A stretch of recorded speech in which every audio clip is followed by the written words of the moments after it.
I'd like to welcome everyone to the regular Yuma County Board of Supervisors meeting. We'll be sitting as all special taxing districts.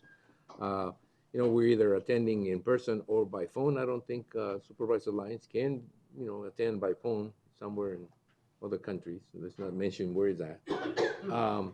So we're going to start the meeting by having Supervisor Pancrase lead us on the Pledge of Allegiance. Please join me in the pledge. I pledge allegiance to the flag of the United States of America and to the republic for which it stands, one nation, under God, indivisible, with liberty and justice for all. And we'll begin the meeting with call to the public. Call to the public is to allow individuals to address issues within the board's jurisdiction. Board members may not discuss items that are not specifically identified on the agenda. Therefore, pursuant to Arizona revised statutes, action taken as a result of public comment will be limited to directing staff to study the matter, responding to criticism, or scheduling the matter for further discussion and a decision at a future date. Public comments may be made in person or submitted by email at publiccomment@yumacountyaz.gov. The email forms of public comment will be accepted until 8 a.m. the morning of the meeting. All public allowed during the Yuma County Board of Supervisors meetings that starts at 9 a.m. Desiree, do we have any email comments? We do not. I have a form, a speaker form, but this is for, I don't know, call to the public. It says ABC Colonia. I know who it is. Do you want to address this during this portion, or do you want to do it during the CDBG portion that discusses? This portion, because it's kind of different. All right, okay. Right then, come up. Okay, thank you. Good morning. My name is Gail Castricone. I reside at 3788 West 18th Place. Even though the Yuma County public meetings do not open in prayer after the Pledge of Allegiance, we want you to know that this meeting is covered by prayer by many people who believe that with God's help, we will lead us to the direction in which we should go and accomplish goals and agendas that are set before us for the good of the people.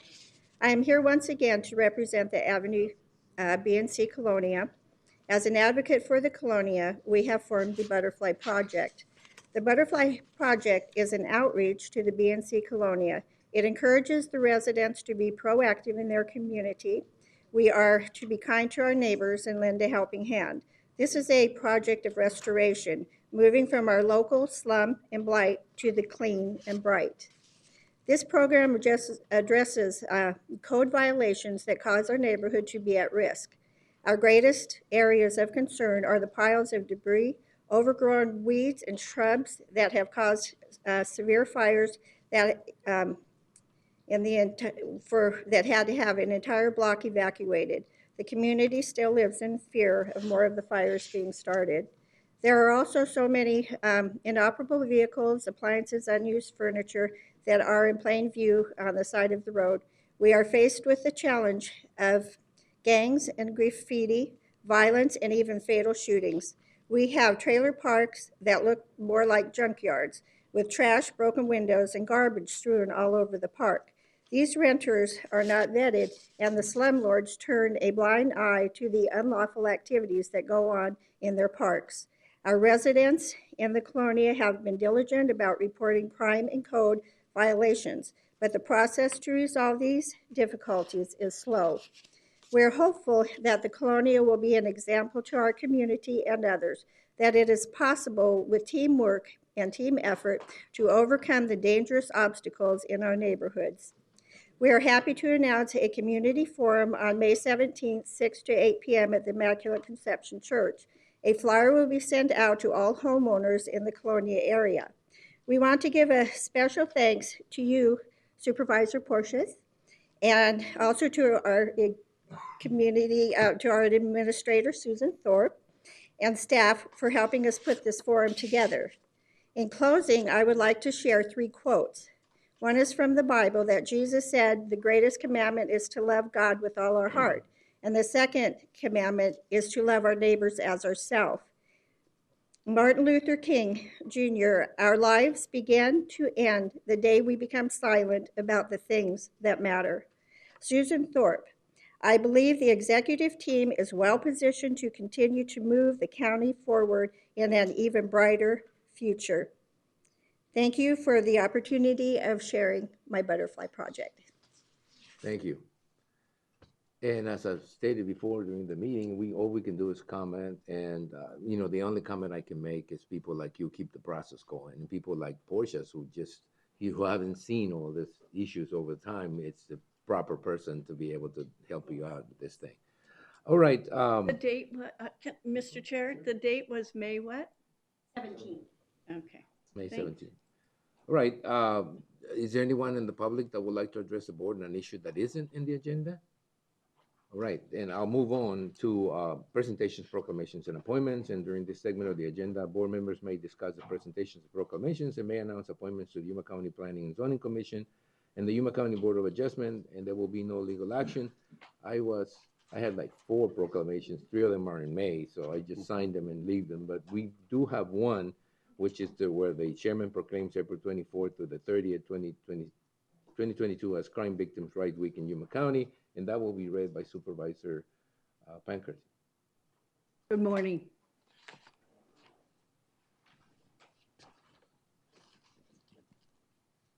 Crime Victims' Rights Week in Yuma County. Crime victims' rights legislation in Arizona and at the federal level guarantee victims the right to meaningful participate in criminal justice process.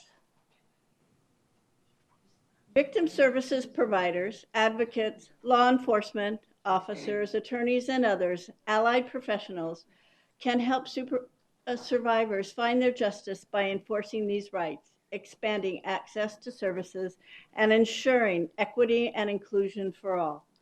Whereas victim service providers and allied professionals can reach more victims through innovation, trauma-informed programs such as telehealth services and multidisciplinary teams, and whereas Crime Victims' Rights Week provides an opportunity to recommit to ensuring that accessibility, appropriate, and trauma-informed services are offered to all victims of crime.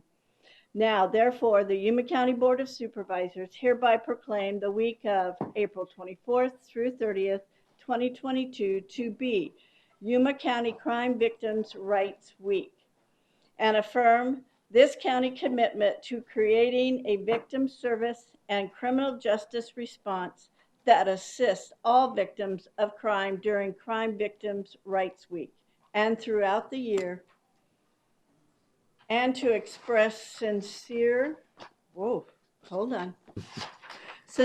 gratitude and appreciation for those community members, victim services providers, and criminal justice professionals who are committed to improving our response to all victims of crime so that they may find relevant assistance, support, justice, and peace. Thank you, Supervisor Brancrasi, and I have a long list of individuals that I'd like to recognize. John Smith, beginning with John Smith, Eva Salazar, Alicia Franco, Gabriela Sanchez, Lorena Garcia, Kimberly Gardner, Sonia Salcido, Estrella Fitch, Anita Mealy, and Stella Desardin and they will be present to accept the proclamation. And I suppose, John, you have a few words to say. Thank you, Mr. Chairman, members of the board, and thank you for your support. We do have the chairman for the committee here, Alicia Franco. She'd like to say a few words, but while she's walking up, I'll just do a few more introductions. This took a hiatus last year, so we're happy to be opening back up and providing this type of outreach. Crime Victim Rights Week is from April 24th into the 30th, and the theme this year is Rights, Access, Equity for All Victims. Good morning. Thank you for allowing us this opportunity to address you. As Mr. Smith said, due to COVID and everything, we've curtailed a lot of our activities last year. We're hoping to get back and going strong again this year. And we usually put on a dinner for our victims, our survivors of domestic violence. And this year we thought we would do a picnic kind of affair where we'll be out at the park where we usually have our event at the main library and their Centennial Park. area, we're going to overtake that, and we're going to have a special. Unfortunately, it's not open to the public, but it's for our survivors and their families this year. So each of our member agencies will have a game for the kids. We're going to have some door prizes for our survivors. We're going to provide them with a special token of our appreciation, and by making special stamped metal stamp bracelets for them that they can have anything on there that they want, whether it be a spiritual reference or words of encouragement, whatever, empowerment, that kind of thing. So that event, as I said, is unfortunately not open to the public, but we're going to have a taco truck and all kinds of stuff. So, and but we have some of our other agencies that will be doing live events, and so I'd like to give them the opportunity to discuss those things. And actually, the first one is, but I was going to have Amberly's Place, but since our special young lady is up here, we'll have her do the Safe House presentation. How's that? Good morning, Yeah, everybody. My name is Alma Rivera. I'm one of the advocates at the Safe House. I represent also the Somerton Task Force, and I want to invite all of you in this room, and you can share the message. We're gonna start doing some Facebook Live this week and next week. I think the rest of the month. We're gonna have survivors of sexual assault. And this Friday, we're gonna be in Somerton at the City Hall. We're gonna walk through the Veterans Memorial Park to remember those victims. We're gonna do in advance the Denny Day. So we would like to invite you to join us on those events. Thank you.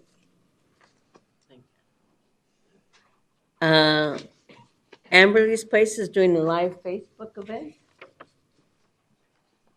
Good morning, Chairman and fellow supervisors.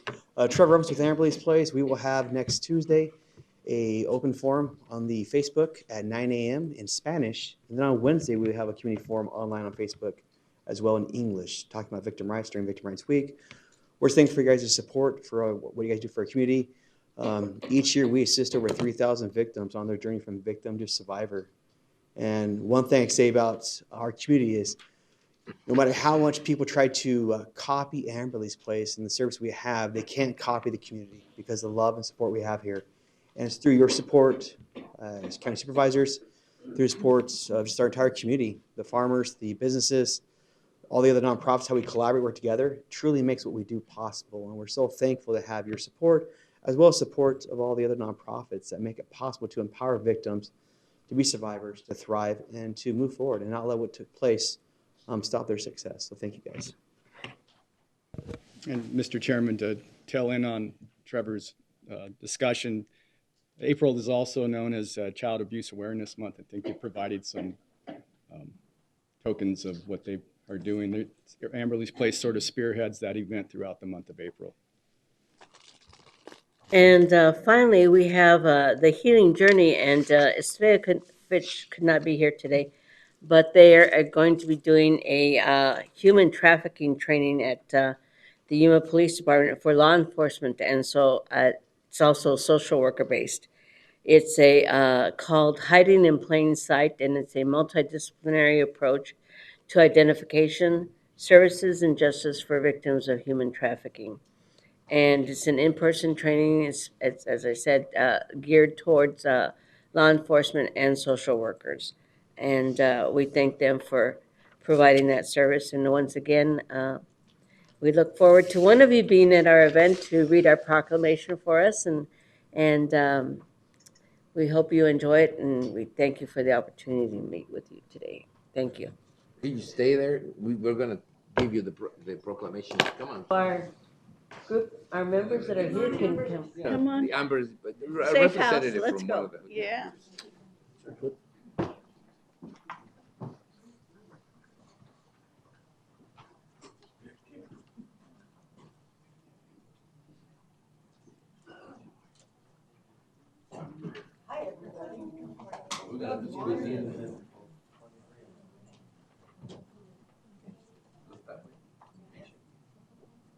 Hold on. Hold on, we've got some more people.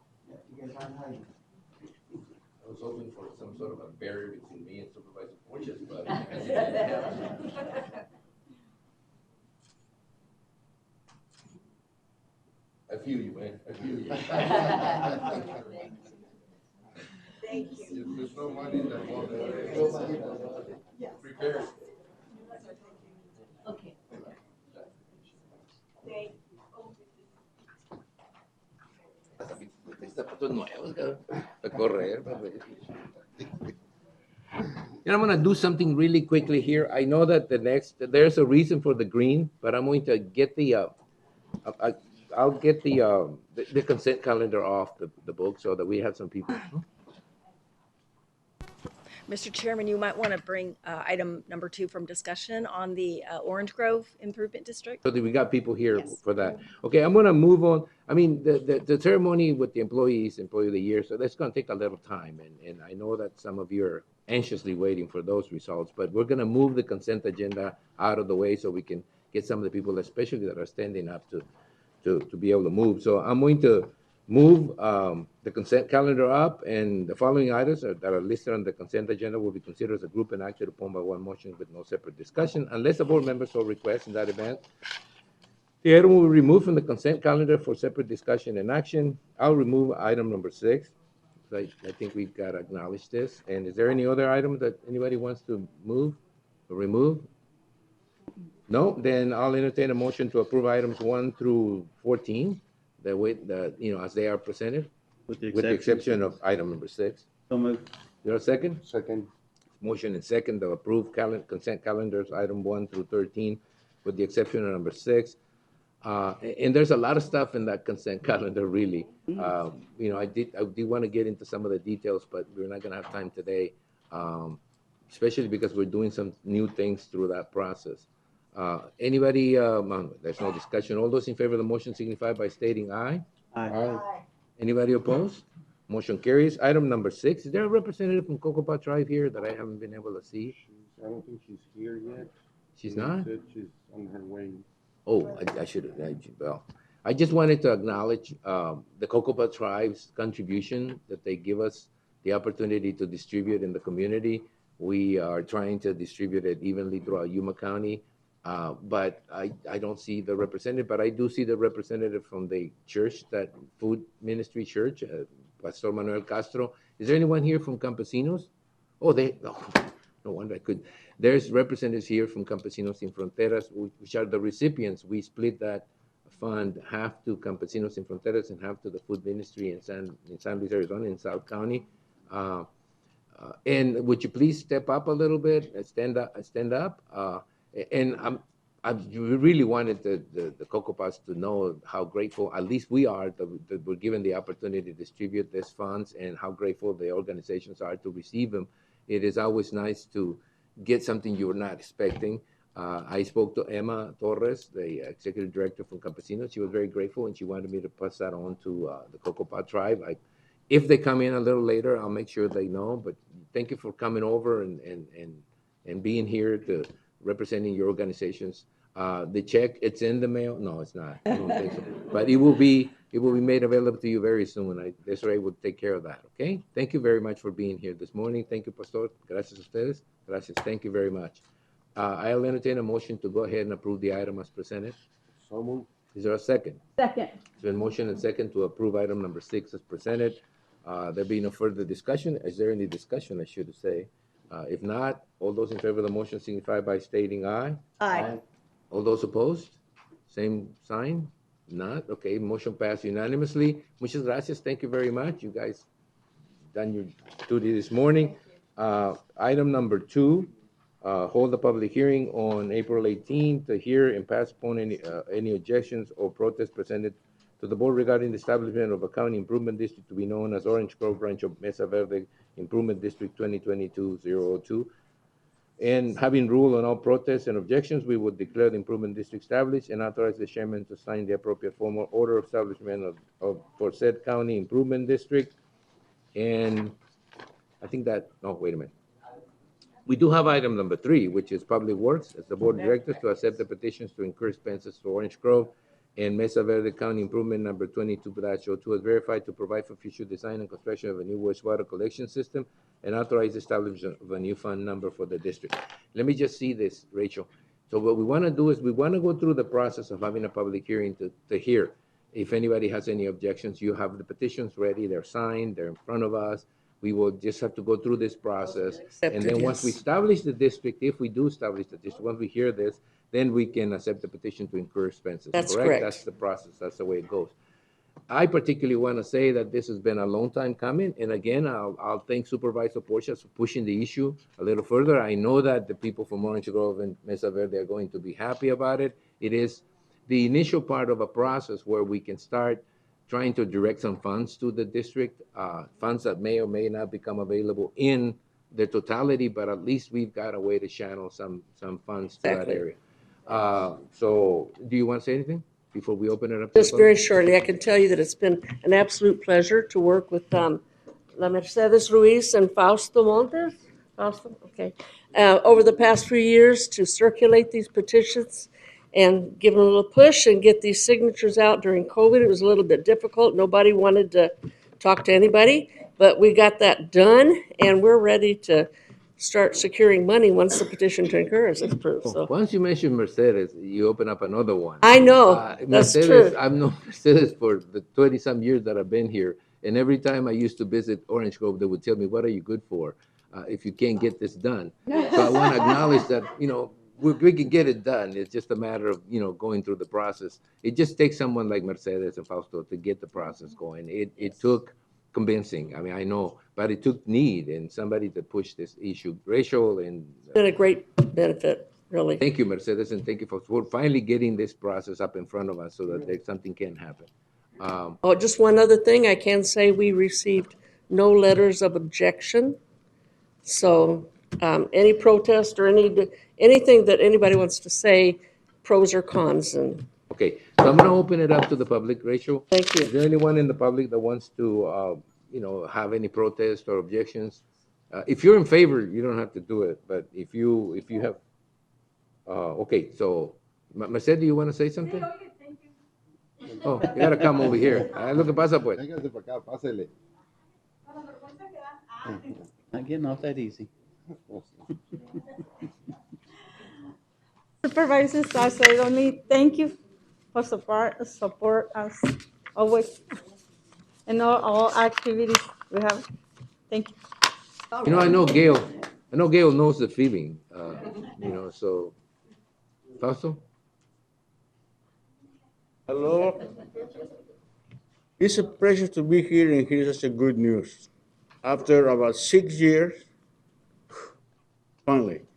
Thank you for your advice, Rachel, guidance, everybody.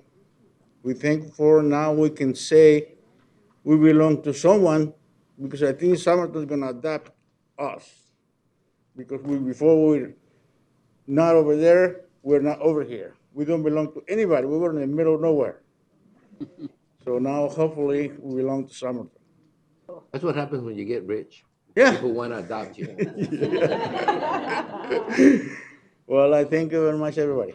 Thank you, Fausto. Muchas gracias. Thank you. Is there anyone else that wants to address the board on this particular issue, either in favor or against? If not, I'm going to close the public hearing and go back to, we need to rule on them. I mean, obviously, we're not ruling against it, so we will then declare the improvement district established, which is the next step for this process. So do I hear a motion to that effect? Mr. Chair, I just want to make a comment. To Mercedes and Fausto, I really, really appreciate your hard work. Everybody else that helped you get the signatures. I know it's a long time. It took us a long time, but I also want to thank the city of Somerton that will take the sewer connection, wastewater to the city of Somerton. So that's a big plus to have someone, because the county couldn't have done it without the city of Somerton. So, Definitely. Part of the problem was trying to establish a district, but having no treatment plan available to it. We could have probably done a lot of the groundwork and laying down some of the pipes, but it wouldn't connect to anything. So without the city of Somerton agreeing to connect the system to connect the infrastructure to their system, it just couldn't happen. So it's taking the collaboration of both the city and the residents and the county to make this happen. So thank you very much. Again, I will entertain a motion to having ruled on all the positive comments, we'll declare the improvement district established. Do I hear a motion to that effect? Move to approve. Second. There's been a motion and a second to approve the improvement district, or to declare the improvement district established. All those in favor of the motion? Aye. Okay, anybody opposed? The motion carries. The next motion is to authorize the chairman to sign the appropriate formal order of establishment to said improvement district. Do I hear a motion to that effect? So move. Second. It's been a motion and second to do just that. Any discussion on the motion? If no discussion on the motion, all those in favor of the motion signify by stating aye. Aye. All right, so that takes care of those two, that means that the district's been established by formal declaration. Now we move on to ask the Board of Directors of Public Works to accept the petition. Maybe we ought to clear that up. As an improvement district gets formed, the board starts serving as the Board of Directors of that petition. So now, as the Board of Directors of that particular improvement district, Right. the next item in the agenda is to accept the petitions to incur expenses for Orange Grove, Rancho Verde, Mesa Verde County Improvement District number 2022-02, and it's verified to provide for future design and construction of a new wastewater collection system, and to authorize establishment of a new fund number for the district, which is petition 2022-01.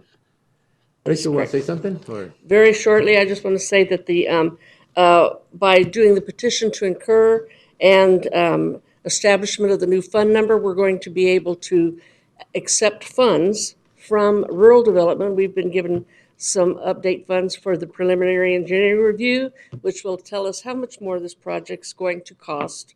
Originally, it was around 10.5 million. We anticipate that to be closer to 20, honestly, at this point in time. So, and they'll be looking at funds, and we've already been speaking with rural development. We'll be talking with BEC and North American Development Bank and different areas. And so it's imminent. It's coming, so. And I'll tell you, if it takes more time, it will be more expensive. Time is almost never on your side when you're trying to put together some sort of infrastructure. Exactly. But, Mr. but- Chairman, yes. I'd just like to recognize Rachel too. I mean, all the work she does, not just on this, putting this together, but all the improvement districts and everything that she's responsible for. It's just, Oh, maybe we ought to mention that the county, Yuma County, has the largest number of improvement districts in the state of Arizona and any of the other counties. Even Maricopa County doesn't have as many improvement districts as we have.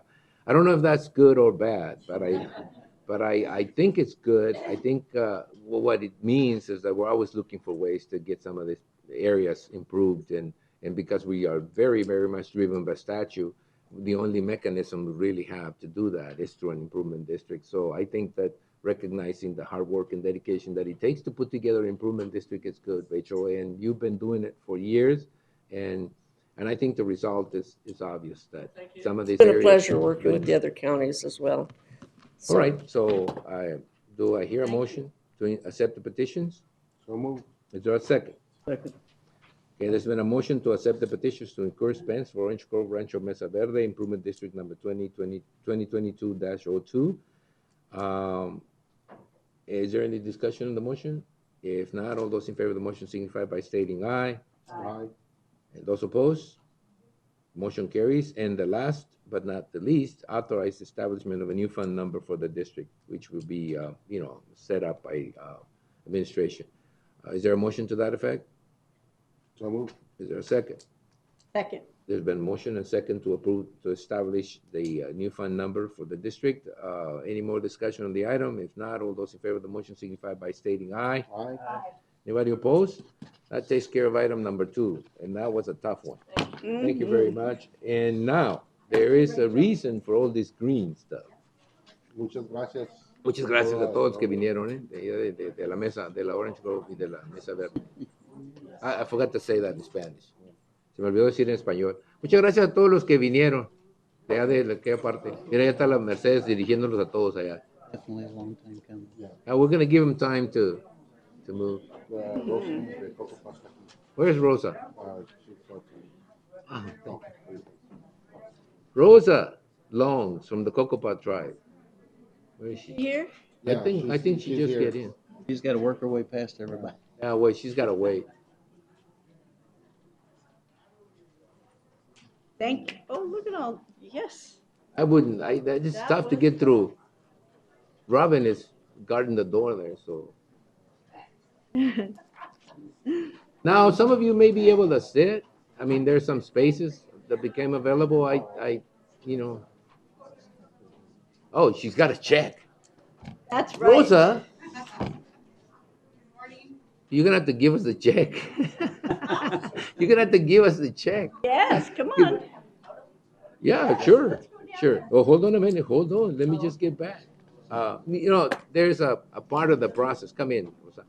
There's a part of the process where we allow the open to the public session to stay open for as long as necessary.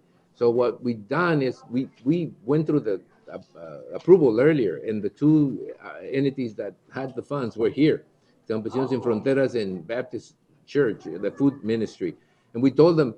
Supervisor Borgia said you were coming, and so we said, okay, well, you know, we had to clear the room a little bit. So what we're gonna do is, on a call to the public, we'll reopen it, get down there so you can give us a check so we can take some pictures. Those people were here. They know they're gonna get the funds, and they are very grateful. Because it was in the middle of the agenda. so Oh, we you weren't don't, gonna get well, there till- yeah. Well, what happened is we had this green thing. It's Our the green thing, employee that employee appreciation. appreciation thing, and that's Yeah. gonna take a long time. So Rosa, would you please come up here and let's take a picture with the check? And again, I have made it clear that we feel very honored that the Cocopa tribe allows us to do the distribution. But, so we'll take some pictures. I'm gonna take the check while you're done. Oh, you smell good. Oh, you're not getting in there? No, no. Nos voy a tomar foto. You're in the middle. Yeah, there's gotta be a buffer between me and Supervisor Borgia all the time. You smell good. Oh. Okay, one. Say cheese. There you go. Thank you. You're gonna look like a dentist commercial. Thank you so much. Thank you for allowing us to do that. Oh, okay, no, thank you guys. Oh, you're welcome. Thank you. All right, we'll see you guys, have a good day. You guys take care. Okay, thank you. See you later. That was the quickest awards ceremony we've had forever. Thank you. All right, so now we go back to why we dress in green, and I got this infinity thing, and why I got this green pen, and everybody's dressed in green, and the memo went out last week, and some of us didn't read it, I guess, and so we're in here with. So what I'm gonna do is this. What I'm gonna do is I'm going to open the 2021 Employee Recognition Ceremony, and we'll begin with a special discussion and action items, which will be the 2021 Employee Recognition Ceremony. Then we'll begin with county administration, and it will be the action to accept the Merit Award System Board's recommendation for the 2021 Safety Excellence Award winner, followed by announcement of the winner. We'll let Susan explain exactly, well, not exactly, Susan, but explain what we're gonna do here. Great. So good morning, Chairman, members of the board. The success of Yuma County and the Superior Court are the direct results of the hard work, energy, and innovation that our valued employees deliver every day in service to our organization. I want to thank all employees for what they do day in and day out, all year long to serve our community. 2 weeks ago, on April 4th, we recognized 197 employees who have reached years of service milestones from 5 years to 45 years with the county. I want to extend our congratulations and appreciation once more to those 197 employees. Today, we'll recognize the nominees and announce the winners for our Safety Excellence Annual Award, the Court Employee of the Year, and the County Employee of the Year. I know the Board of Supervisors has been looking forward to this opportunity to recognize and say thank you to all the dedicated men and women who serve Yuma County and our court system. I would like to recognize Judith Gill, representing the Merit Award System Board, who will be serving as the board's liaison with their recommendations to the Board of Supervisors. Ms. Gill has been on the board for 3 years. The Merit Award System Board consists of volunteers representing the entire community. Their experience in community service encompass a variety of fields, including education, criminal justice, victim advocacy, nonprofits, public housing, business, and industry. Other members of the Merit Award System Board are Chairman Gary Black, who has served on the board for 21 years, Bobby Firebush, who has served for 21 years. Yeah, she is, right there. Bobby, you stand up. Fabia Firebush, who has also served for 21 years. Diane Umphris, who has served for 16 years. And Nancy Tucker, who has served for 6 years. All right. Now I'd like to take a moment to explain the nomination and selection process for these 3 awards. The Safety Excellence Award is a quarterly award as well as an annual award. Employees can be nominated by anyone who shares a description of the nominee's outstanding work in the area of workplace or public safety. Each quarter, a committee of county employees selects the winner. Then the Merit Award System Board considers all the nominees for each quarter in calendar year 2021 and makes its recommendation for the annual winner to the Board of Supervisors, who will make the announcement here today. Nominations for Court and County Employee of the Year were submitted this spring by the employee's department director or elected official who provided a summary of the employee's achievements and contributions to the organization and community in 2021. The Merit Board considers all nominees and recommends the final winners to the Board of Supervisors here today as well. As you can see, the County Merit Award System Board plays an important role in this process. So I'd like to show them our appreciation with a round of applause.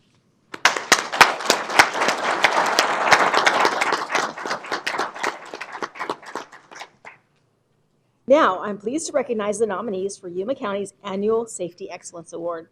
The award recognizes county employees who consistently promote safety in the workplace. This year, we're recognizing 5 employees who were nominated for the Annual Safety Excellence Award. I'd like for each person to come forward when I call. Bring all 5 members up to be recognized. Eric Navarrete, Facilities Management. Eric.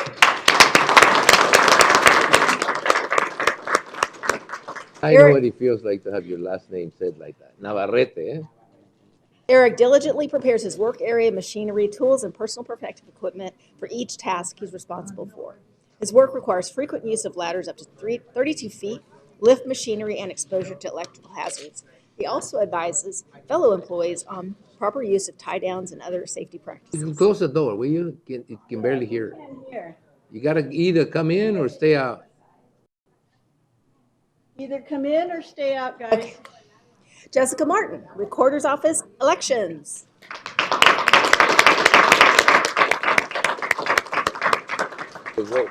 Jessica is the first ever safety officer for this department, and among other things, she cleaned and organized elections basement storage area, ensuring clear walk-through areas free of tripping hazards. Her efforts have improved the safety of employees, election equipment, and supplies. Leonel Ruiz, Public Works.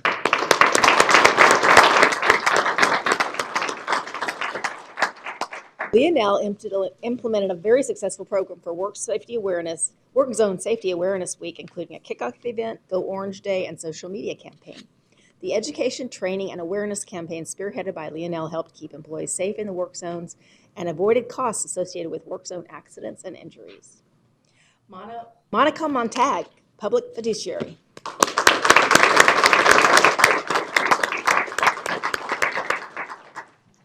Monica coordinated the cleanup of the indigent burial section at the Pioneer Cemetery. She worked with adult probation on cleanup, including cutting trees and large bushes where drug paraphernalia was found, and arranged for their disposal. Monica's actions prevented future injury for those visiting loved ones' grave sites and increased the safety and security of residents living near the site. Roxana Nunez, Information Technology Services.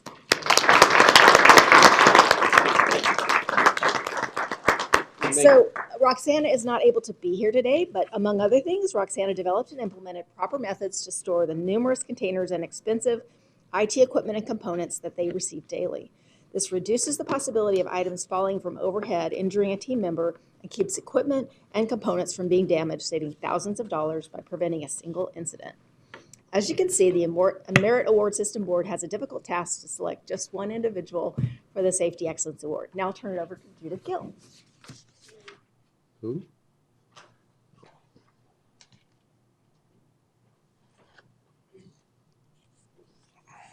All right, I'm gonna open it, look at it, and pass it on to the rest of the board. And they'll look at it, and if they're not in agreement, they can say that tomorrow.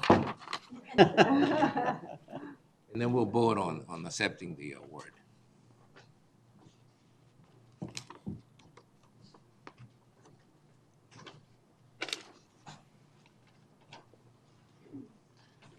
Okay, I'll entertain a motion to accept the recommendation, and then I'll read the name out loud. Is there a motion to accept the merit So board moved. recommendation? Second.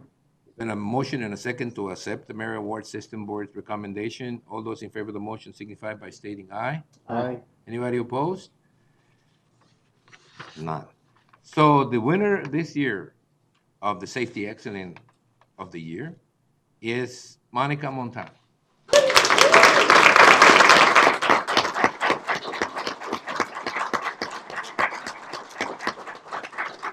Make sure you don't try to cash that check. Back, it just does, you know. So, should we take a picture with them? I want to take a picture with all of them. Yes, definitely. Oh, wait. Right, we'll take a picture with everybody, and then we'll take a picture with the winner.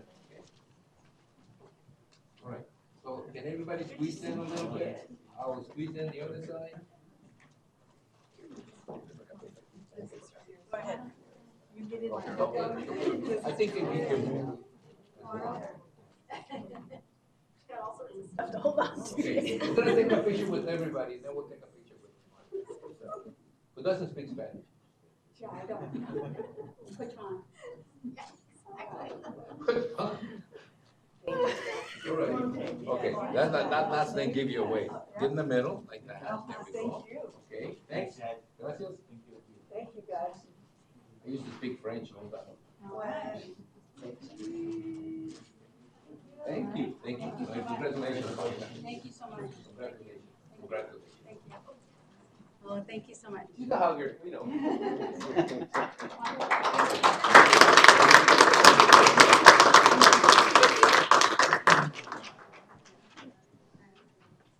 All right, that takes care of item number one. Item number two is action to accept the Merit Award System Board's recommendation for the 2021 Yuma County Court Employee of the Year, followed by the announcement of the winner. Judge House will be in attendance, and I saw him over there. So would you like to stand up, Judge, and Chairman Reyes, members of the board, County Administrator, it's a pleasure to be here. You know, I appreciate the board making a separate category for the courts. We have a lot of employees, and we do different work from the rest of the county. I'm very proud to be associated with our courts. We have, in the court system, we have the Superior Court itself, the Clerk of Court's office, we have adult probation, juvenile probation, and juvenile detention. I would like to mention that today we do have our new director from juvenile, for the juvenile courts, Edward Gilligan. We also have Mike Bird, who is the chief of adult probation, attending to support their employees. We have three nominees today. From adult probation, we have Edgardo Gonzalez. From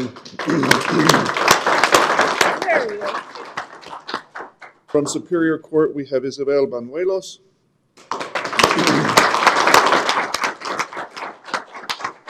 From Juvenile Court, we have Jennifer Rader.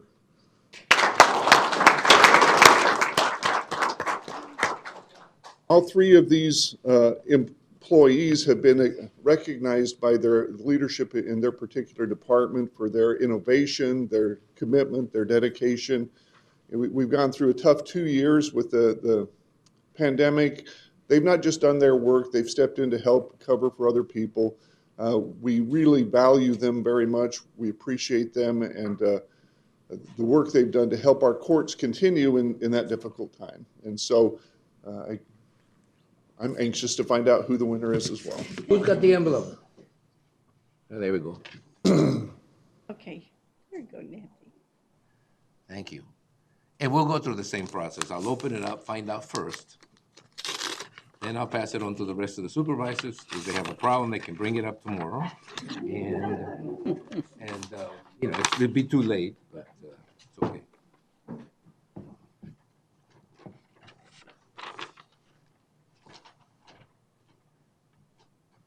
All right. Then if you have no problem, or even if you do, I would like to entertain a motion to approve the recommendation of the Merit Board. So moved. Is there a second? Okay. All those in favor of the motion signify by stating aye. Aye. Anybody opposed? And the winner this year is Edgardo Gonzalez.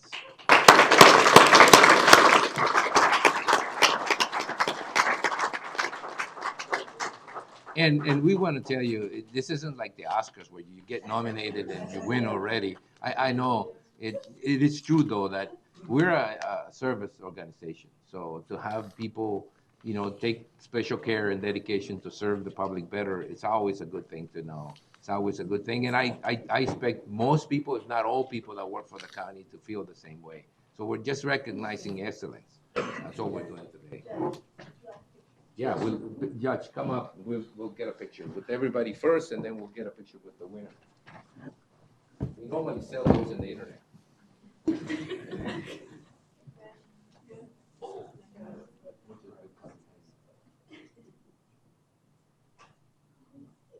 Make sure you get the judge all of it. Thank you. Remember, don't spend it all in one place. Okay, thank you. We're gonna take a picture just like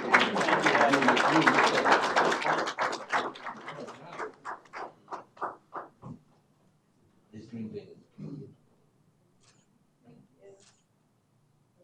all right, thank you. Thank you very much.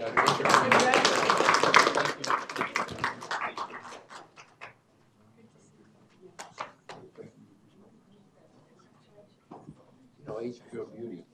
Well, you know what? Oh, beauty goes last. Yeah, beauty goes She last. is, right here. But when you got both, what do you do? You go in at any time. All right, that takes care of number 2. And number 3 is actually the action to accept the Merit Award Systems Board recommendation for the 2021 Yuma County Employee of the Year, following by the announcement of the winner. Okay, you're next. Chairman and members of the board, I'm pleased to announce the 6 nominees for County Employee of the Year, and I'd like for each individual to come forward and stand in front of the dais as we recognize you and before we announce the winner. So first, I'd like to welcome up Alman Mendoza with Library District.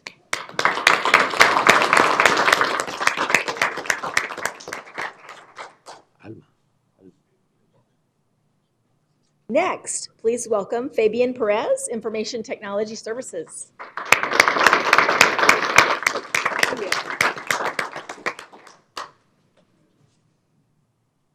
Next, I'd like to welcome Carla Vasquez, Human Resources.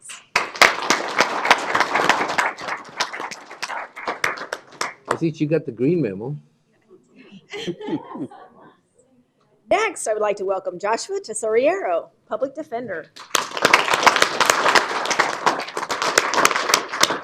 You know that means treasure, right? So, tesorero. Next, I would like to welcome Jason Giard, Engineering.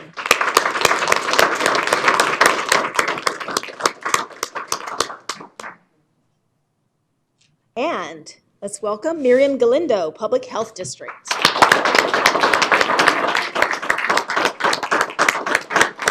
I think I started last Thursday. So. Ah, yes.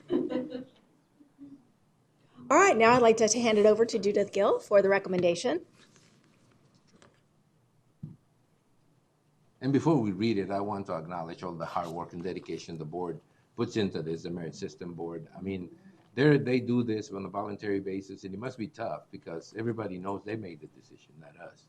And if I could also recognize Human Resources staff because they staff the Merit Award System Board and they prepare all of the recognition plaques and documents and awards. So they've done a really good job with it and helped select the theme color this year. So we're very happy about that. So thank you. And I want to thank the team that puts it all together in a video way, that video team. Yes, I mean, yes. Kevin and his people really go out. And this has been a little weird the last 2 or 3 years. I know it feels a little weird, but we're sort of slowly getting back to a point where we can do this in a bigger place, in a better place. But right now, the important thing is to find out who the Employee of the Year is. Although I think well, okay. Say anything. I'm not. I'm just looking at everybody. Okay. All right. So the winner of this year's Employee of the Year is. Oh, what gonna do? It doesn't matter. I'm just kidding. There I'm motion so to accept moved. the Second. recommendation. There's been a motion and a second. Now we'll have discussion. Is there anybody want to discuss anything? All those in favor of the motion signify by stating aye. Aye. Anybody against it? Does anybody need a recount? No? Okay, then the winner of this year's Yuma County Employee of the Year is Joshua Tesorero.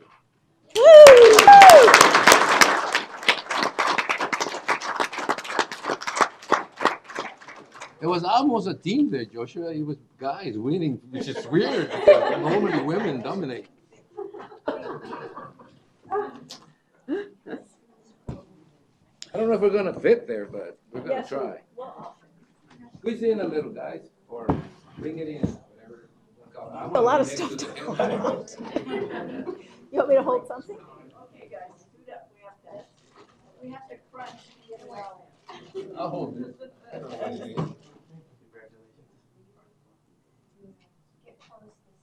You guys almost have to Oh, we're touch. too close already. I have to tell you, if you don't touch, you look like you're a mile apart. Thank you. Now let us have a minute with Mr. Tesorero. He's got the money.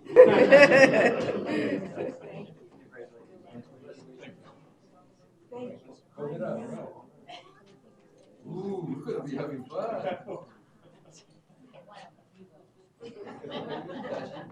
I always do. Cover 2 tanks of gas. Yeah, maybe 3 or 4 times.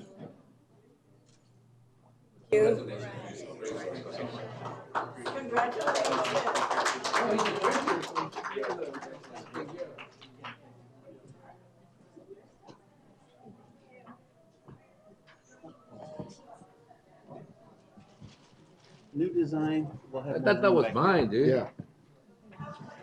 Right, so I just want to make sure that before we end this, this special celebration, that we recognize everyone, every county employee for what they do. Like I said before, we're a service organization, so you represent us all the time. And whatever position you have, whatever you do, we want to thank you, and hopefully we'll do good by you later on this year. Thank you very much. All right, that takes care of the special recognition and item. We did the consent calendar. We did number 2. So we're now going to go back to the discussion and action items, and we'll open it up for the public administration, health service, emergency management, discussion and possible action regarding COVID-19 updates and activities. I know we're forced you to come every 2 weeks, but we're interested in what you have to say. Thank you. Good morning. Oh, this is really loud. Good morning, Chairman Reyes, members of the board. So good news. Wait. What's your name? Oh, hi. Hi, Diane. Diana Gomez, Director of Public Health. How's everybody this morning? We're great. think it's okay. Monday. It's definitely Monday. Yes, busy day. So good news, our cases continue to trend down. And our positivity rate for our PCR tests, those are the lab reported tests, continue to hover around 2%. And that's good. I also want to remind people, though, that we are a little more proficient as far as testing options. People have the option to get home tests, and a lot of them are taking that opportunity. And even though Omicron is very contagious, a lot of people are asymptomatic. So there's probably an undercount on that. So it's just a reminder that this is a pandemic. It's becoming endemic, and people still need to have that level of awareness. As we continue to see new variants arise, right now we have a variant of Omicron BA2. We want to remind people that it's still important to get vaccinated. We see with each iteration of every variant, we see that we see a couple of breakthrough cases, but vaccines continue to be effective at preventing severe illness and hospitalization, which is something that people really need to take into account. So again, the vaccines we have now continue to be highly effective against these variants in preventing hospitalization and severe illness. So we continue to provide vaccine clinics. Last week we provided over 900 at our clinic at the health department. So that continues to be an option. We encourage people to come in and get boosted if they haven't done so already. And again, we want to just remind people that if they have any questions, any concerns, they want to talk to their healthcare provider or reach out to the health district, we will be more than happy to answer those questions. But so far, our data is looking good, and we hope to continue that trend. Mr. Chair, Diana? Yes. I thought there might be an increase due to the fair Right. and so many people in one place, and we haven't seen that. No, correct? not in our lab reported cases. And so when we look at the lab reported cases, that positivity rate overall, that's something that we keep, we track really closely. The other metric that we track again is the hospitalizations. So right now we haven't seen an uptick in that. So far we're trending. Again, you know, some of those numbers might be a little underreported because again, people are taking at-home tests. But to your point, yes, we're still in a low level of transmission. Mm-hmm. Sorry. Is that it? Mr. No, Chair. no, it's fine. For Nothing is- me. Where's Tony? Oh, there is Tony out there. Do we, I mean, look, this is gonna get to a point where we're going to transition into something we gotta get used to. Yes. The testing is one of those items that I think will remain, and it's one of those items that I think we're not necessarily using up to the maximum potential of it. How is the department going to handle the fact that a lot of people can actually get tested at home and not report it? Mm-hmm. Is there So any- again, when you look at the overall metrics, and if you've seen the lines in the past, you see those PCR tests, you see those places pop up, and you see those big lines, and then they kind of wane down. And so now with the availability of home tests, a lot of those will go unreported. So we look at a lot of metrics, and one of the most important ones that we look at, again, is the hospitalizations, because that's what we are, you know, very concerned with. We don't want to overwhelm the healthcare system. We want to make sure that people have access to those preventive services, to that emergency service, to those procedures that when we have surges get canceled or pushed back. So we look at that metric as well.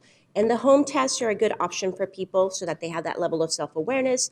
They can isolate to prevent other people in their households from getting sick. And again, with Omicron, we saw these variants, and reinfection with a different variant is very common. So again, it's going to become something that's endemic that we're going to have to learn to live with and use those measures, those strategies to have that level of awareness. And again, make those decisions to keep ourselves and our family members safe and continue to enjoy all those activities and events and do it in a safe way.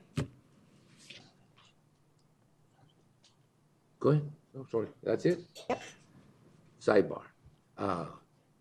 Anything else? Any other questions? I mean, I know there's a point where this becomes an endemic. It's something that we deal with all the time. Is it your opinion, and again, is it your opinion that we will have to get vaccinated like every year, those people who want to be protected, or is it?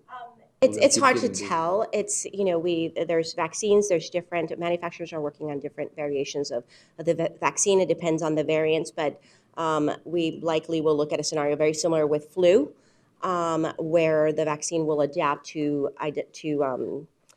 address whatever variant is circulating. But again, with everything else, I'm really hesitant to say what I think or predict because so far, you know, this thing keeps throwing us curveballs. So again, but the tools we have in place right now continue to be effective, and we will just see better versions of that. We have better therapies, we have better identification tools, we have, you know, the vaccines again continue to be effective. So again, I just see as the virus evolves, seeing better resources to deal with that, therapeutic resources. Mr. Chair, one more Sure, question. sure. Have you seen an uptick in the number of folks that are getting their fourth vaccine? Yes. So we've been very busy. People have reached out as soon as it became one of those things, one of those formal recommendations. And so people are coming in and getting their booster. And again, we want to encourage people, if you're not sure or you have some questions, please reach out. It's better to have that conversation. We're happy to have that conversation and answer the questions, particularly if you're hesitant or you have some concerns about something. Okay.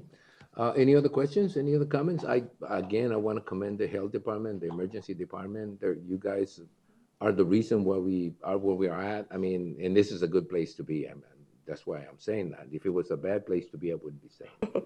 But there's a reason why, again, we have such a high participation rate, and it's because, again, you guys have gone out of your way to make sure you're where the people need it and not have people come and see you. So I do want to congratulate you on that aspect of the operation. And hopefully we're going to get to a point here where it'll be like a voluntary thing where you come voluntarily as opposed to having you in the agenda all the time. I don't think, I think it's great. Okay. So thank you very much. Thank you. Well, nothing. Okay. Okay, fine. We're going to move on to item number, is it 4 now? Did I do 2? 4. Yeah, I went from 1 and then I did 2, and then 3, and then 4. Okay, now this has been an issue of discussion lately between the attorney, the county attorney, and myself. It is about appointment.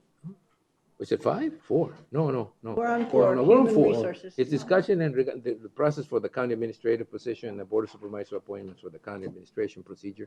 And I guess the key to that concern has to do with the fact that if we appoint members, that makes it a public body, and he has to post and he has to do all this process open. It has to be open to the public, and normally the executive processes are part of the executive part. I mean, they're shielded a little bit from that. Now, the question that I have for the rest of the board is, okay, if we're going to appoint people, we need to understand that. We need to, as a board, understand that if we appoint people, as opposed to having the process be done by the administrator and human resources on their own, a search on their own, we need to make sure that we understand that that's what's going to take. It's going to take for us to actually post every time you meet, post the reviews, post all the information needs to be out in the open. Now, I've listened to different positions on this. There's the one that I think is, first of all, is obvious. We do have a county assistant administrator. That was the process that we set up to make sure that we were never without someone that could handle it all, but also it's a way to make sure that somebody is trained to take over, if not only if it's necessary, but if it's requested by the board. I acknowledge that. I mean, we could do that. We could just simply go through an appointment. Pima County just did that. Or we can go through this process of allowing and I don't think we posted it that way because I don't think that's the way we're talking about it, allowing the Human Resource Department to actually go through the whole process by themselves, or going through this process of appointing members to this panel. I would say that the panel should be at least 5 members if we're going to go through the appointment, and that's what's on the board. That's what's on the agenda. So what is the pleasure of the board? Mr. Chair, I have a couple of questions. Felicia, sorry, I always have questions. Felicia, what's been done in the past? Good morning, Chairman Reyes, members of the board, Supervisor Pancrazi. In the past, for the county administrator, there was an outside consultant who came in and everything was basically an open meeting. There was the posting. The candidates were then here with all 5 board members. So there wasn't other panelists on the board or on the committee. And then at that point, any time that there was discussion, there was an executive session that was held with all the board members to make their decision. Then that executive session decision was then brought into the agenda and put on the actual discussion. And then at that point, the board then made their decision. That has been done in the past.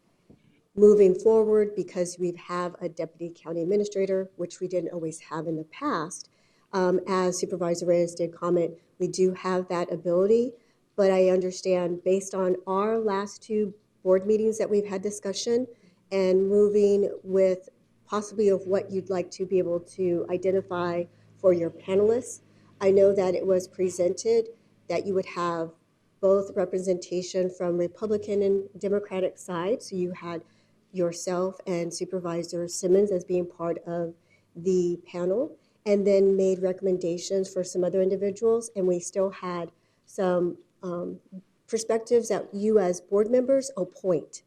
So that's where you'll see in your presentation that you have of information is your recommendation, which I have spoken to these various different members, that they would be more than willing and accepting the honor to be able to be on that recruitment panel for your county administrator. It is not a service that I'm not able to provide to you. I'm used to the posting of agenda items, preparation of any of the interview questions, providing the information to all the recruitment panel members, as well as being able to have that discussion and bringing it back to the board and posting it as we normally would do in light of that it is for the county administrator position. For, I believe the other discussion that the county attorney is making statement is that is for item number 5. Okay, so if we appoint people on item number 4, what difference is there between item number 4 and item number 5? I'll open up item number 5, which is appoint members to the Public Defenders Recruitment Committee. What is the difference if we appoint members to the Defenders Recruitment Committee, or we appoint members to the Administrators Recruitment Committee? Well, I'm not the attorney, but I wanted to just say that item 5, we wanted to pull and bring back later because it's not ready for you to discuss yet. So Well, what makes it not ready for discussion? we haven't looked at all the options to bring forward to you. Now, look, the fact is, I thought that by appointing 2 and not having a majority of the board members, it would sort of kind of take away that need to post it in like a meeting, right? Because there was only 2 members. If the attorney is saying that even with the appointment of 2 members, we're going to have open it up to the public, then I don't see any particular reason why we don't appoint 3 or 4 or 5. I mean, if that is the case, why are we going through this process? And I know Bill is back behind you, so I'm sure he's going to want to say something. Bill, come forward. I mean, the question is, if by appointing members to the Administrative Search Committee, we create a public body. In other words, by appointing them, we make sure we sort of require for them to post and to have everything in the open, as opposed to us having like an executive session. We will have an executive session anyway. It's just a matter of me just simply saying, okay, why don't we just have a majority of the board members be part of that committee and let the majority of the board members already go through the process?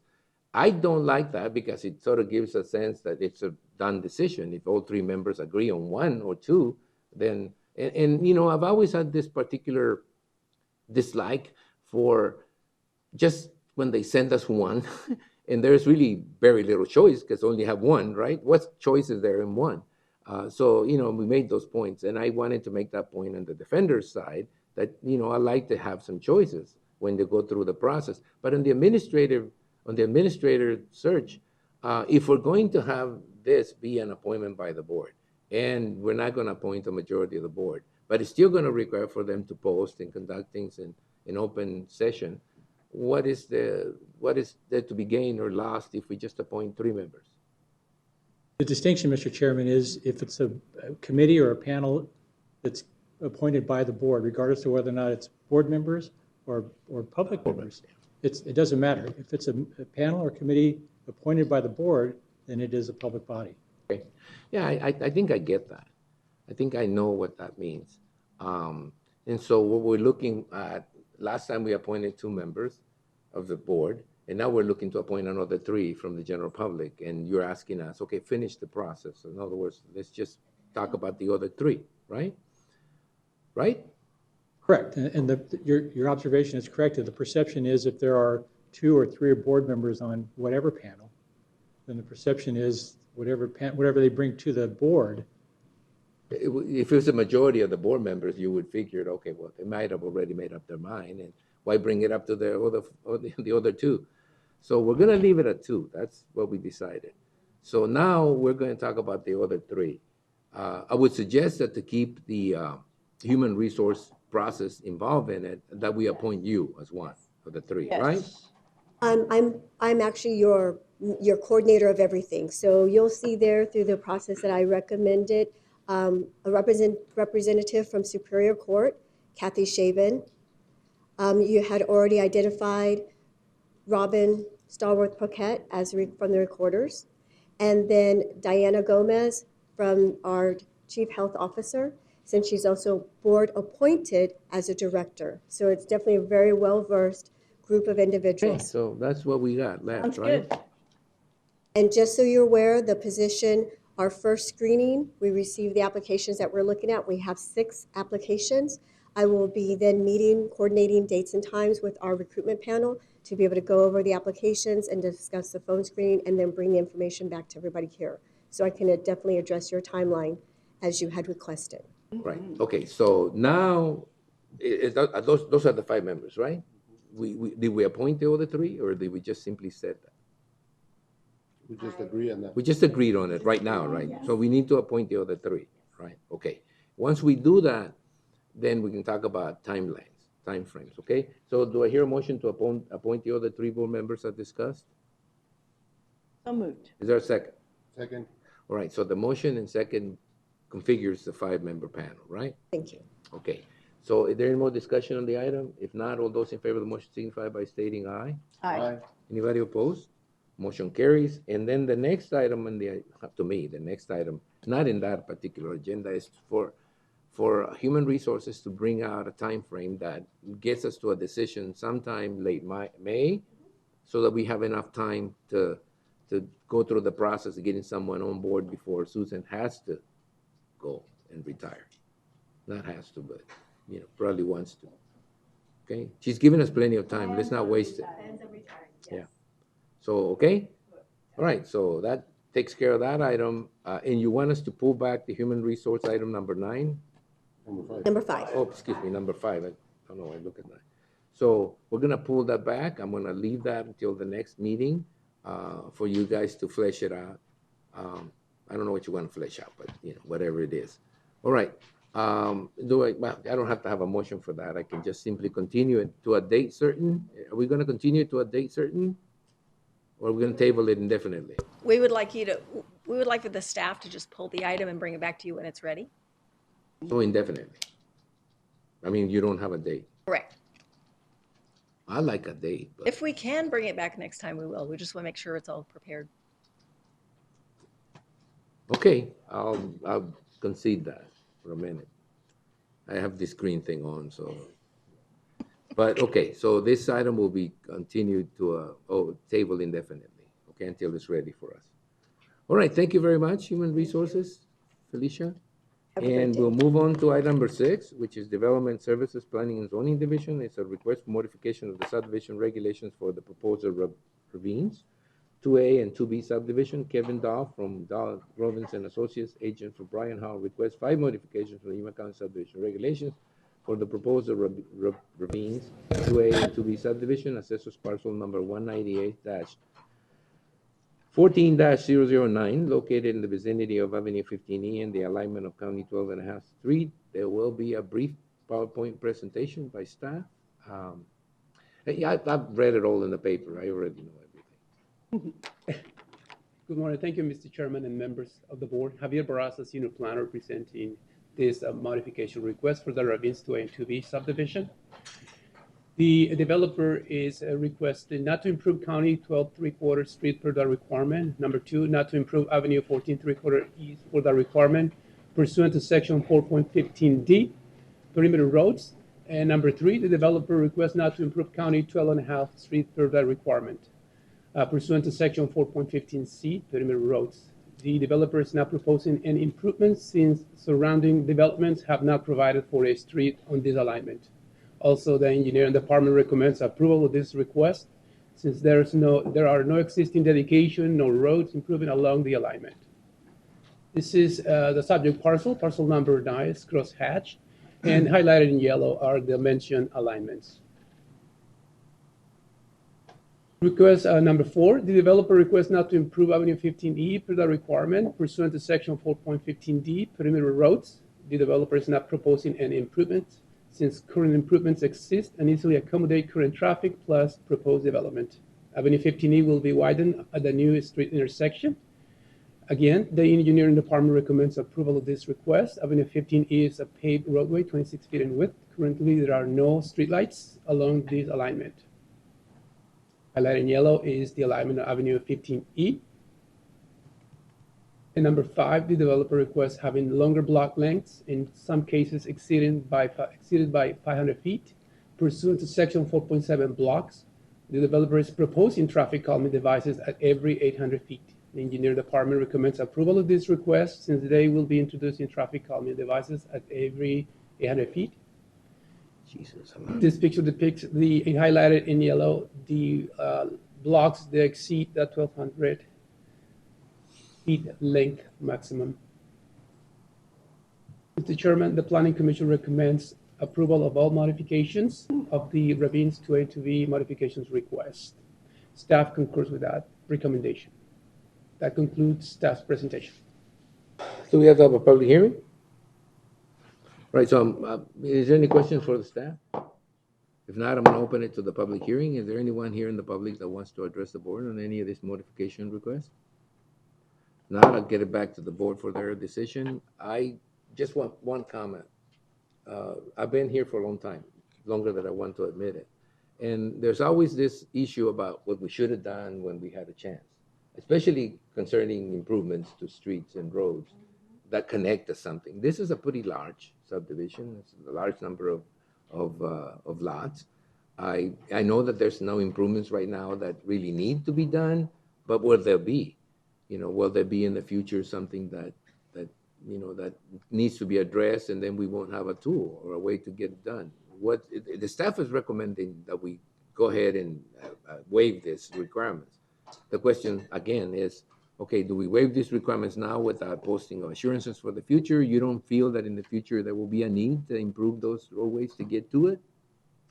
Morning, Arturo Alvarez, Engineering Department. The developer is proposing left and right turn lanes along 15E. That would accommodate any additional traffic along that alignment. The other modifications that we're approving is because there's no existing roadway currently. Okay, so there's no existing roadway where? Yes, correct. There's no alignments currently. If there was an alignment, then we would recommend denial like we always do. But 15E doesn't have improvements on the bottom and on the top. I mean, looking at that picture. That parcel in between this parcel, it's owned by, Empty parcel? that's owned by a different developer. Okay, so that's fine.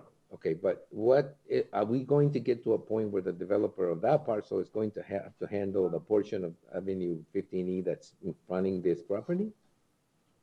That little corner, that little portion? That little piece? When that parcel develops, they will be required to go through the subdivision I got regs. that one, but they don't own the portion in front, do they? No, they don't. So how do you expect them to connect? I mean, look, up a little? These are different owners. Yeah, I know, but that portion there, is that improved? Piece right there. That's currently a 26-foot wide roadway right now with 8-foot It's shoulder. paved already. It is a paved roadway. They're going to be introducing right and left turns at that junction. Right.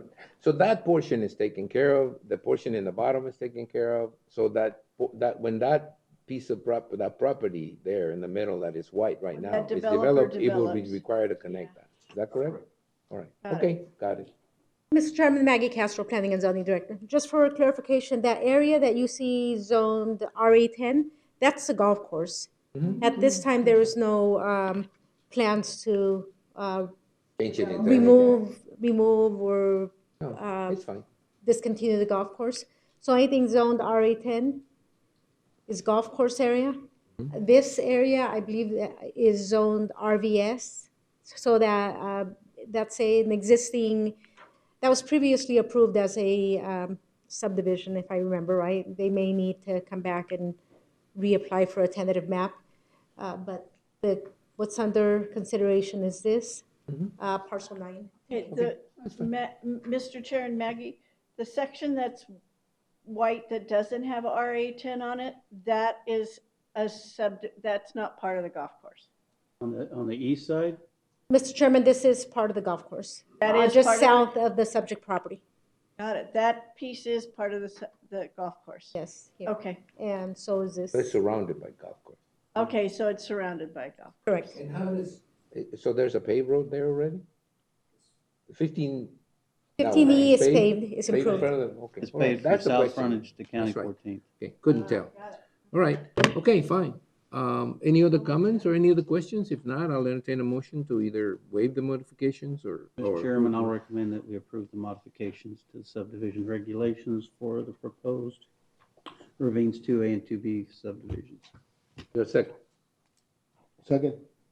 All right, there's a motion and a second to approve the item as presented. Is there any more discussion? If not, all those in favor of the motion signify by stating aye. Aye. Anybody opposed?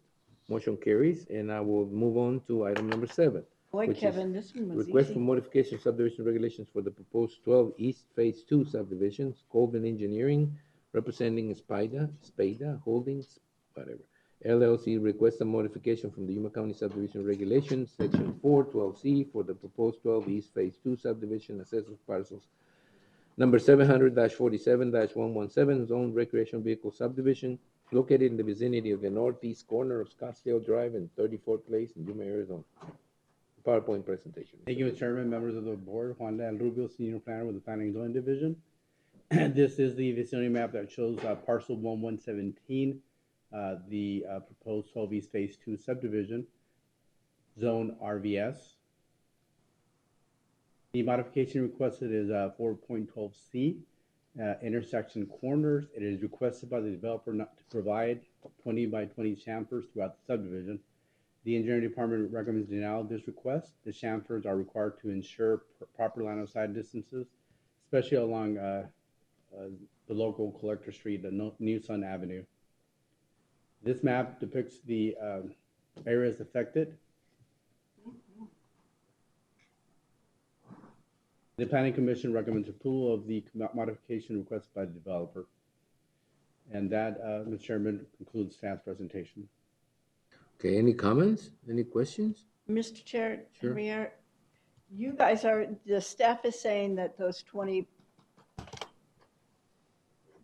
those areas need to have that 20-foot buffer or whatever. Mr. Chairman, the staff is recommending denial. However, the commission recommended approval of this modification. You are? The staff is recommending denial. Denial, thank you. And it's not a river in Egypt, huh? Okay, so this is different in the. Mr. Chair and Javier, what about the rest of the subdivision? Do they have the 20-foot? Mr. Chairman, if you're referring Supervisor Pancrazzi to the subdivision to the north, which is 12 East Phase 1. Yes. They also requested modification, and the modifications were approved. To 20? Yes, They're at 20. yes, to the subdivision to the north, Phase 1. So the commission was consistent in that respect. Yes, Mr. Chairman, the question came up during the commission meeting, and I believe the reason they approved, their recommended approval is because to be consistent to what was approved with Phase 1.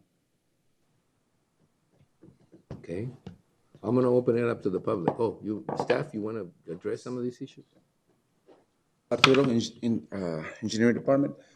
We recommend, we're okay with the 20 with the internal streets, but we strongly oppose to that on the local collector, which is in this case is Sun Ah, got it.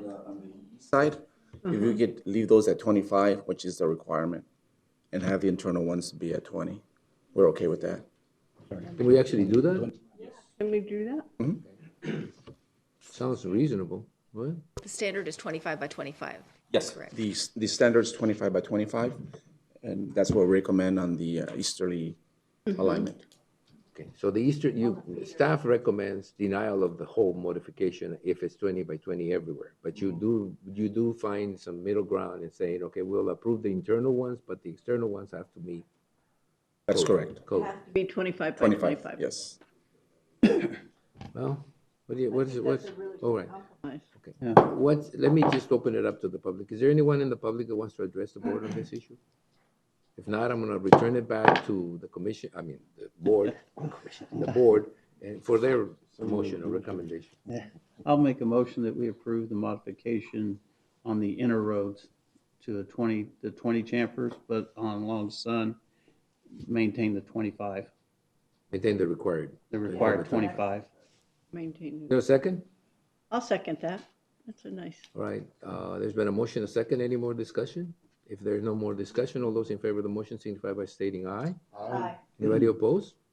Motion carries. That moves number 7 out of the way, and we get to discussion regarding legislative issues. Oh, geez.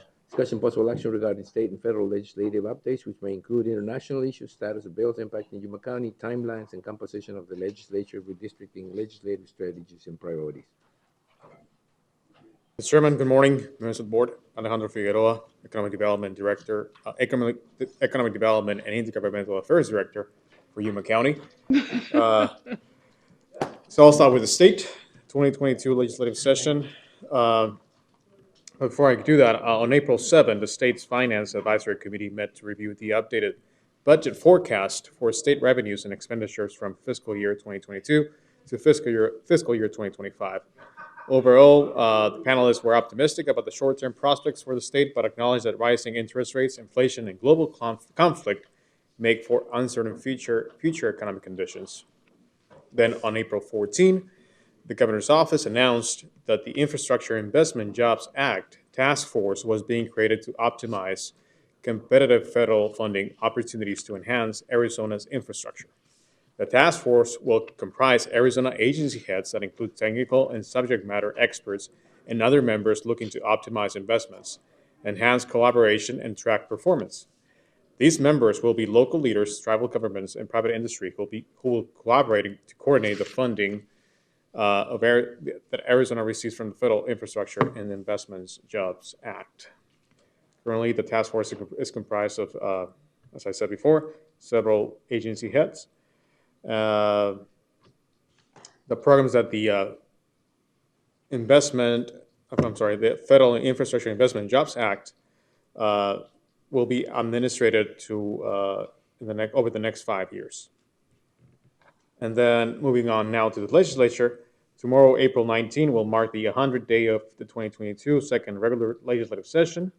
While the Speaker of the House and the Senate President may unilaterally extend the session for an additional 7 days, further extensions require a majority vote by the membership. Recent history shows us that these extensions typically come to pass. In the last 25 years, there have only been 2 instances of sessions lasting fewer than 100 days. What makes this year special is the fact that a good portion of the members will be on the ballot and will need to get out to campaign as early as possible for the August primaries. Last week, there was limited floor activity with the House and Senate adjourning early for a long holiday weekend. The only activity I have to report is that the House Rules Committee moved to allow for the late introduction of bills related to revenues and expenditures, and the Senate Republican caucus met regarding Arizona Water Authority. The path to a budget currently remains out of reach, according to the CSA. While some members would like to see a baseline or skinny budget passed so the next legislature can deal with the surplus, both state senators, Ugenti Rita and Boyer, have indicated that they will be unwilling to vote for the baseline budget.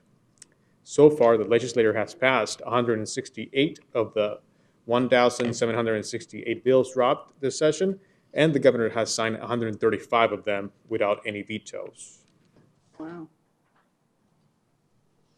On the federal side, I would like to share with the public that on April 18, the Yuma County Board of Supervisors sent a letter in support of the Public Health and Border Security Act of 2022, co-sponsored by both Senators Sinema and Kelly.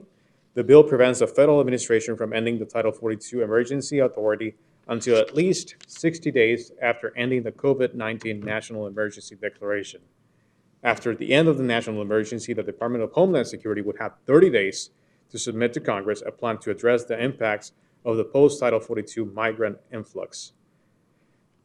Senate Bill 4036 has been read twice and referred to the Senate Committee on Health, Education, Labor, and Pensions. Before you leave that, I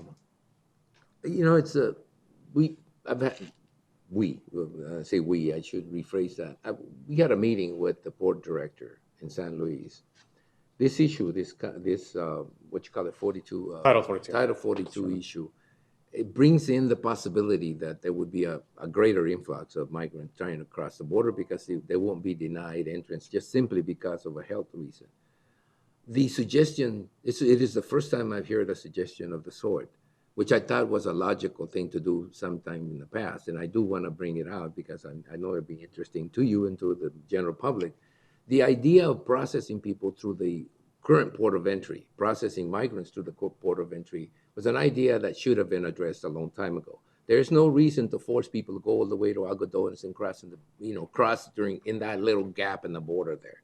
The idea that the Mexican government can coordinate sending groups of people to be processed through the current port of entry is an idea that should have been addressed some time ago. It is the first time I heard the port director be willing to do that. Before that, it was always some sort of safety issue.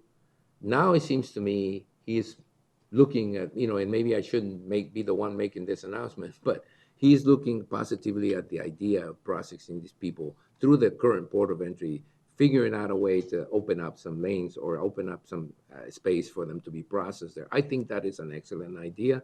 I think that the cooperation between the Mexican government and the U.S. government at the border, it's a better solution than to allow people to just simply come through some hole in the fence. That is that is something new to me. I hadn't seen it before. I hadn't seen the concept being even discussed. I think it's great, and I hope that we all together can sort of, instead of thinking of it as a crisis all the time, we think about it as a solution to a situation.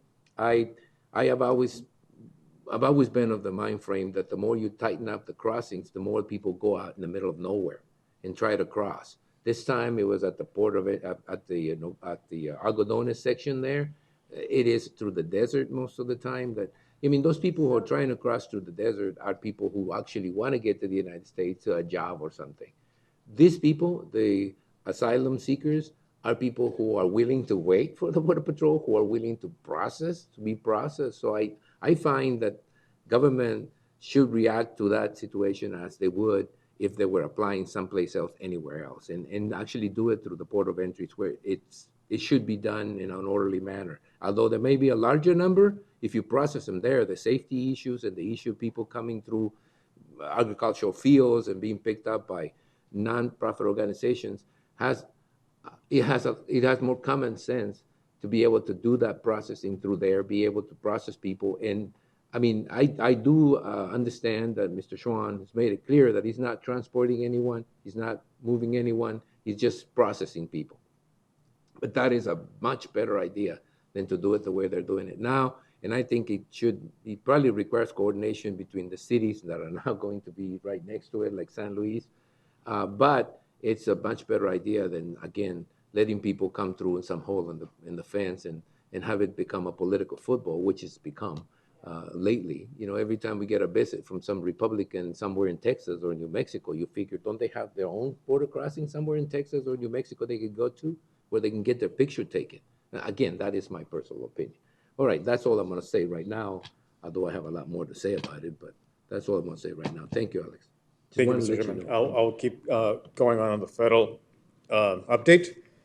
On April 14, Yuma County is submitting an application for the Rebuilding American Infrastructure with Sustainability and Equity, the RAISE grant, to the U.S. Department of Transportation for $18 million to fund the design and construction of the Avenue D corridor. The county, and I would like to thank the following group of members. The county received letters of support from Senator Sinema and Kelly, as well as Congressman Grijalva and Gosar. So thank you both.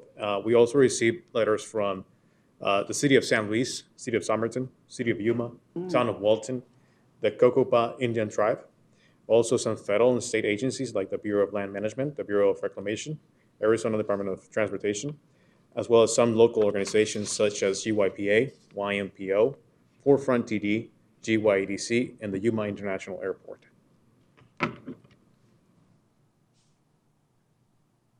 And before I end my presentation, Mr. Chairman, if I may, briefly on the international affairs side, Mexico's president announced last week that the Mexican children between the ages of 5 and 15 years old will now be eligible to get vaccinated against COVID-19. And that will conclude my presentation today. Any questions, any comments for Alejandro? Again, just a big thank you for keeping us informed about all this and being able to take care of some of these problems. I know that it seems like it's weird to say that, but the less it gets to us, the more you're doing. So thank you very much. Thank you, Mr. Chairman. Thank you. Okay, anything else? Thank you, Alex. And we'll move on to events, calendars, current events. Board members and county administrator will report on events attended or to be attended on behalf of the county, may present a brief summary of current events, and may update the schedule for future Board of Supervisor meetings. As appropriate, no legal action will be taken. Supervisor Pancrase. I'm sorry, I forgot to get on it, so Oh, hold fine. on. Oh, no, I went to. I thought we saved it. We saved it for a minute. Okay, hold on. Well, we can begin in the other time. Can you, begin Yeah, with somebody else? Supervisor Simmons, you're up. Attended one town council meeting, attended an event at Public Works for their safety day, which they did an outstanding job out there. LAPC meeting, attended Public Works luncheon as well with the guys. It's great seeing everybody out there just kind of talking and mingling instead of, other ways you see them. Had a community meeting in the foothills. I want to thank Robin Stallworth-Paquette and Tiffany Anderson for coming out and speaking with the group. answered a lot of questions. It was a very active group as far as discussion of election issues. I also like to thank Ian for coming out. I saw him in the back sitting and listening in. But it was a good meeting. So, and that's it. Right. Are you ready? No, Okay, Supervisor Porges. All right. sorry. I want to thank Gail for this. I thought it was cheese for a minute there. I was looking for it. I said, I can't leave the cheese. It's not your cheese. But I do want to mention a couple of things. One, I was intending to go to Alaska for the Western Interstate Region meeting. I changed my mind. It takes 28 hours to get there from here. I don't think I want to spend 28 hours Holy to make cow. it cheap. So, I told Desiree to cancel that, and I think it's a good choice. It seemed interesting, but not that interesting. So that's taken care of. We do have some election issues that I wanted to bring forward. Election issues only in respect to the city of San Luis, sort of a little bit complaining about, and Susan, I wanted to talk to you about it, but complaining a little bit about the setup Chairman? of the Is this an Cesar agenda? Chavez. No, wait, this is a report. Oh, wait. Oh, we'll talk after the meeting. Okay, but I was gonna ask a question, that was it, but I'm not gonna get to it. I don't wanna have anything. So, Now I'm ready, almost. Rubber was mentioned earlier, so it wasn't like I didn't mention it before. So, well, okay, so we're gonna stop right there because, Bill is getting a little antsy, so. Okay, I'm ready. Okay, I attended the Yuma 50 meeting. I attended the CSA Legislative Policy Committee. I went to the Arizona at Work, which is YPIC retreat. I met with a constituent. I went with Jonathan to meet with the Republican congressman that came down to see the border. I went out to the National Work Zone a week. Their program, Darren, you spoke very well. So, and I went to the emergency management meeting, and I went to, I did a Zoom with the Southwest art group and on mental health. I always forget what it's called, and on mental health. And that's it. All right, Susan? No, I'm done. If I continue this, it's gonna get a little tricky here. Just so you know, tomorrow, April 19th at 7 p.m., I'll be presenting on broadband to the Belton Town Council. Good. Along with Mark Smith and Paul Brierly. I attended the CSA County Managers Monthly meeting.